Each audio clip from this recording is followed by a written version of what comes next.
की कहानी में आपका स्वागत है। दोस्तों, कहानी अच्छी लगे तो वीडियो को लाइक और चैनल को सब्सक्राइब जरूर से कर देना। हिमालय की तराई में एक समृद्ध राज्य शांतपुर हुआ करता था। वहाँ के राजा शांतनु अपने नाम के विपरीत अत्यंत क्रोधित स्वभाव के थे। जरा सी बात पर उनका गुस्सा सातवें आसमान पर पहुंच जाता था। राज्य की प्रजा उनसे डरती थी। दरबार में सन्नाटा रहता था। कोई भी उनके सामने सच बोलने की हिम्मत नहीं करता था। एक दिन राज्य की सीमा पर रहने वाले एक गरीब किसान की गाय खो गई। वो राज दरबार में आया और राजा को अपनी व्यथा सुनाई, मगर राजा ने उसकी बात को गौर से सुने बिना ही चिल्लाते हुए कहा, तुम मुझे क्या बता रहे हो? क्या मैं तुम्हारी गाय खो गई है वो ढूंढूंगा? जाओ और खुद ढूंढो। किसान निराश होकर लौट आया। रास्ते में उसे एक शांत साधु मिले जो ध्यान में लीन थे। किसान ने उस साधु को अपनी परेशानी बताई। साधु ने उसकी बात को ध्यान से सुना और कहा कि चिंता मत करो, कल सुबह राजा के दरबार में जाओ और जो हुआ वही कहानी दोबारा सुनाओ।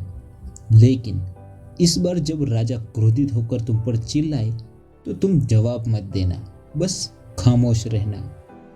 अगले दिन किसान ने साधु की बात मानी। दरबार में जाकर उसने वही कहानी सुनाई जो भी पहले सुनाई थी।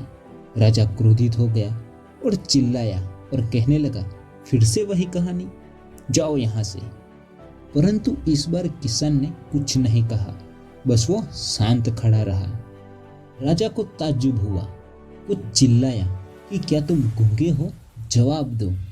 किसान ने विनम्रता से कहा, महाराज, आपकी आज्ञा सिरोधार्य है, लेकिन आपका गुस्सा इतना है कि आपसे बात करने की हिम्मत नहीं कर पा रहा हूँ। राजा शब्द रह गया। उसने पहली बार महसूस किया कि उसका क्रोध किस तरह दूसरों को प्रभावित करता है। राजा को शर्मिंदगी महसूस हुई।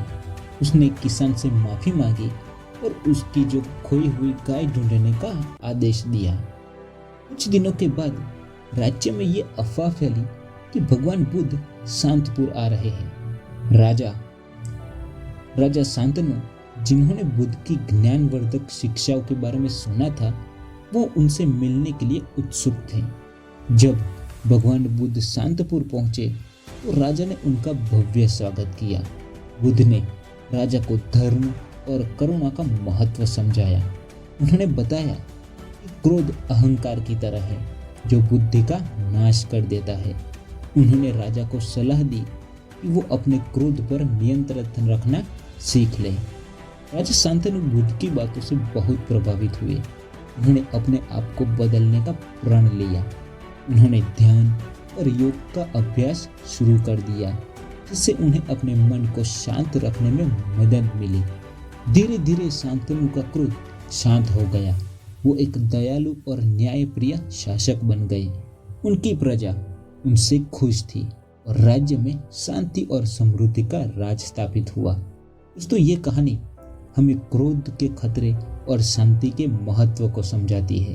क्रोध न केवल दूसरों को बल्कि खुद को भी नुकसान पहुंचाता है। हमें क्रोध पर नियंत्रण रखना सीखना चाहिए। शांति और धैर्य से ही समस्याओं का समाधान निकलता है। तो दोस्तों, कहानी अच्छी लगी हो तो वीडियो को लाइक से ज़रूर कर देना और हाँ, चैनल को सब्सक्राइब करना मत भूलना। तो मिलते हैं